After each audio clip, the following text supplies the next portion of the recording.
ತಂಗಿ ಸುರಿತಾಳ ನಾಲ್ಕಟ್ಟಿಗೆ ಎಲ್ಲಿ ಬೇಕಾಗ್ತೀವಿ ಇರ್ಲಿ ಬ್ರದರ್, ಇಲ್ಲ ಇಲ್ಲ ಇಲ್ಲ ನಾಲ್ಕರ ಬೇಡ. ತಾತನ ಮನೆ ಅಲ್ಲ ತಾತನ ಮನೆ ಎಲ್ಲಿ ಬೇಕಾಗ ಆಮೇಲೆ ನಿಮಗೆ ಯಾಕೆ ನಮ್ಮ ರೀತಿಯಾಗಿ ತೊಂದರೆ ತಂದುಕೊಳ್ತಿದ್ದಾರೆ?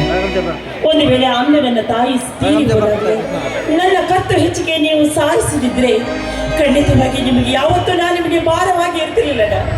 ಈ ಜಗದ ಋಣವನ್ನು ತೀರಿಸಿಕೊಂಡು ನಾನು ನನ್ನ ತಾಯಿ ಜೊತೆಗೆ ಹೋಗ್ತಿದ್ದ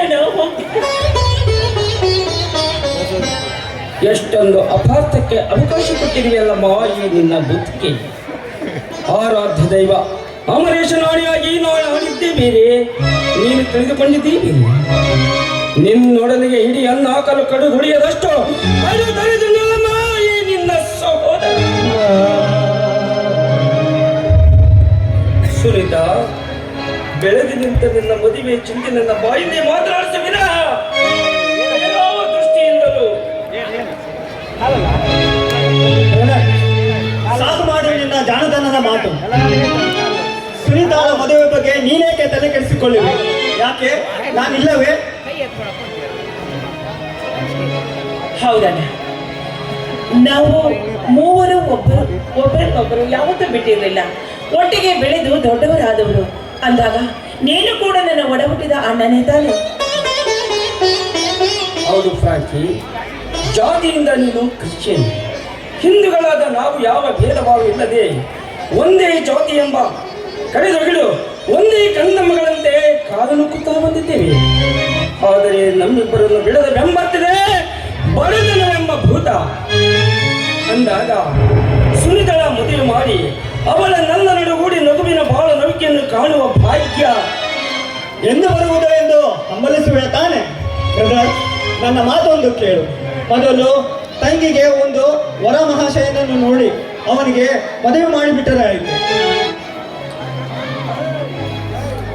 ಅವರು ಕೇಳಿದಷ್ಟು ವರದಕ್ಷಿಣೆಯನ್ನು ಕೊಡಲು ಸಿದ್ಧರಾದಾಗ ಮಾತ್ರ.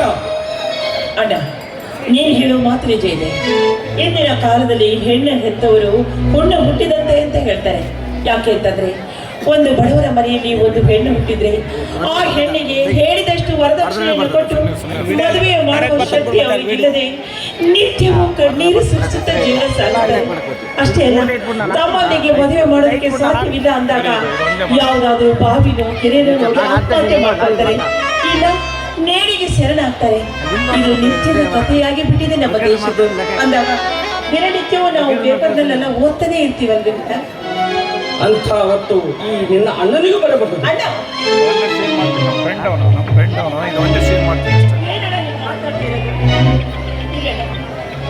ಇಲ್ಲ, ಈ ರೀತಿಯಾದ ಅಶುಭದ ಮಾತುಗಳನ್ನು ಆಡದಿರಣ, ಅಶುಭವ ಆಡದಿರ. ಅಣ್ಣ, ನಾನು ನಿನ್ನ ತಂಗಿ, ನಾನು ಅಷ್ಟೊಂದು ಕಟಕಿ ಅಲ್ಲಣ್ಣ, ನಾನು ಕಟಕಿ ಅಲ್ಲ. ಯಾಕೆಂದ್ರೆ ಅವರು ಕೇಳಿದಷ್ಟು ವರದಕ್ಷಿಣೆಯನ್ನು ಕೊಟ್ಟು ನನ್ನ ಮದುವೆಯನ್ನ ಮಾಡಿ ಆ ವರದಕ್ಷಿಣೆಯನ್ನ ಪಡೆದುಕೊಂಡಿರುವ ಗಂಡ ಎಷ್ಟು ಪ್ರೀತಿಯಿಂದ ನನ್ನನ್ನು ನೋಡ್ಕೊಳ್ಳೋದಕ್ಕೆ ಸಾಧ್ಯ? ನೀನೇ ಹೇಳೋಣ. ಅದಕ್ಕಾಗಿ ಈ ಮದುವೆ ಅನ್ನೋದು ಬೇಡ. ಕೊನೆಯವರೆಗೂ ಅಕ್ಕ ಮಹಾದೇವಿಯಂತೆ ಹೀಗೆ ಇದ್ದು ವೀರಾಗಿಣಿಯಾಗಿ ಜೀವನವನ್ನು ಸಾಗಿಸ್ತೇನೆ ಬಿಟ್ಟರೆ ನಾನು ಅಲ್ಲವ ಪ್ರಭುನಂತಿರುವ ನನ್ನ ಅಣ್ಣನಿಗೆ ಕಷ್ಟವನ್ನು ಕೊಟ್ಟು ನಗುವ ಹೆಣ್ಣು ನಾನಲ್ಲ. ಕೊಚ್ಚಮ್ಮ, ನೀನೇನು ಚಚ್ಚೆಯಿಂದ ಮಾತನಾಡುವೆ. ಹೆಣ್ಣು ಚಿಕ್ಕವಳಿರುವಾಗ ಮಾತಾಡಿದ ಆಶ್ರಯದಲ್ಲಿ, ಯೌವನದಲ್ಲಿ ಗಂಡನ ಆಶ್ರಯದಲ್ಲಿ, ಮುಪ್ಪಿನಲ್ಲಿ ಮಕ್ಕಳ ಆಶ್ರಯದಲ್ಲಿ ಬಾಳಬೇಕೆಂಬ ಕಟ್ಟಳೆಯನ್ನು ಗಟ್ಟಿ ಮಾಡಿದರೆ ನಮ್ಮ ಹಿರಿಯರು. ಅದಕ್ಕಾಗಿ ನೀನು ಗಂಡನ ಆಶ್ರಯದಲ್ಲಿ ಬಾಳಬೇಕು ತಾನೆ? ಬ್ರದರ್, ಸ್ಫುರದ್ರೂಪಿ ಸುಶಿಕ್ಷಿತ ವರಮಹಾಶಯನನ್ನು ಹುಡುಕಿ ನಮ್ಮ ತಂಗಿ ಸುನೀತಾಳ ಮದುವೆ ಮಾಡಿಬಿಟ್ಟರಾಯಿತು. ಫ್ರಾಂಕಿ, ನಿನ್ನ ತಲೆ ಸರಿಯಾಗಿದೆ ತಾನೆ? ಹೌದು ಬ್ರದರ್, ಸರಿಯಾಗಿದೆ. ನಾಳೆಯಿಂದ ನಾನು ಯಾರು ಗೊತ್ತೇ? ಫ್ರಾಂಕಿ ಎನ್ನುವುದು ನಮಗೆ ಗೊತ್ತಿಲ್ಲವೇನೋ? ಆರ್ಡಿನರಿ ಫ್ರಾಂಕಿ ಅಲ್ಲ, ನಾನು ರಾಜವರ್ಮನ ಮಿಲ್ ಮ್ಯಾನೇಜರ್. ತಿಂಗಳಿಗೆ 30,000 ರೂಪಾಯಿ ಸಂಬಳ ತರುವ ನವತರುಣ. ನೀನು ದೊಡ್ಡ ಮ್ಯಾನೇಜರ್ ಅಲ್ಲಪ್ಪ. ಇಂತಹ ಸಂತೋಷದ ವಿಷಯವನ್ನು ಬಂದ ತಕ್ಷಣವೇ ತಿಳಿಸಿಲ್ಲ. ನೀನೇ ಅಸಂತೋಷದ ಆಗರದಲ್ಲಿ ಮುಳುಗಿ ಕಣ್ಣೀರು ಕಣ್ಣೀರಿಡ್ತಾ ಕುಳಿತಿದ್ದೆ. ಅದನ್ನು ಕಂಡು ನನಗೆ ನೌಕರಿ ಸಿಕ್ಕ ವಿಷಯ ಹೇಳಲು ನಾನೇ ಬರದಂತಾಗಿತ್ತಣ್ಣ. ಇರಲಿ, ಈ ಸಂತೋಷದ ವಿಷಯದಲ್ಲಿ ಆ ಮಾತೇಕೆ. ಮೊದಲು ತಂಗಿಗೆ ಒಳ್ಳೆ ಹುಡುಗನನ್ನು ಹುಡುಕಿ ಮದುವೆ ಮಾಡಿಬಿಟ್ಟರಾಯಿತು. ಆ ಮದುವೆ ಮಾಡುವ ಸಾಹಸಕ್ಕೆ ನೀನು ಕೈ ಹಾಕ್ಬೇಡ. ಯಾಕೆ ಅಂತಂದ್ರೆ ಅವರು ಕೇಳಿದಷ್ಟು ವರದಕ್ಷಿಣೆಯನ್ನು ಕೊಟ್ಟು ನೀವು ನನ್ನನ್ನು ಮದುವೆ ಮಾಡ್ಬೋದು ನಿಜ. ಆದ್ರೆ ಕೇವಲ ವರದಕ್ಷಿಣೆ ಆಸೆಗೋಸ್ಕರ ಮದುವೆ ಆಗಿರುವ ಆ ಯುವಕ ನನ್ನ ಗಂಡನಾಗಿ ಬಂದು ಅವನು ಎಷ್ಟು ಪ್ರೀತಿ ನನ್ನಿಂದ ಹಂಚಿಕೊಳ್ಳೋದಕ್ಕೆ ಸಾಧ್ಯ ಆಗಿದೆ. ಅದಕ್ಕಾಗಿ ನನ್ನ ಮದುವೆಯನ್ನು ಮಾಡೋದಕ್ಕೆ ಬೇಡ. ಆದಷ್ಟು ಬೇಗ ನೀನು ಮದುವೆ ಮಾಡ್ಕೊ. ಮದುವೆ ಮಾಡಿ ಅತ್ತೆ ಆದವಳು ಈ ಮನೆಗೆ ಬಂದ್ಮೇಲೆ ನೀವಿಬ್ಬರು ಪ್ರೀತಿ ಸಂತೋಷದಿಂದ ಇರುವುದನ್ನು ನೋಡಿ ಕಣ್ತುಂಬ ನಾನು ಸಂತೋಷ ಪಡ್ತೀನಿ.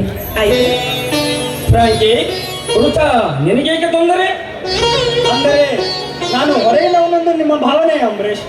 ನನ್ನ ಉಸಿರಿ ಹೋದ ನನ್ನನ್ನು ಬಿಟ್ಟು ನನ್ನ ಮಾತಾಪಿತರು ಮಡಿದು ಹೋದಾಗ ಅನಾಥನಾದ ನನ್ನನ್ನು ಕರೆತಂದು ಅಮ್ಮ ನಿನ್ನ ತಮ್ಮನ ಸ್ಥಾನದಲ್ಲಿ ನನ್ನನ್ನು ಕೂಳಿರಿಸಿ ಒಂದು ತುತ್ತು ಅನ್ನ ಹಾಕಿ ಸಾಕಿ ಸಲುಹಿದ ಆಂಟಿ ಎಂದರೆ ನಿನ್ನ ಜನ್ಮದಾತೆ.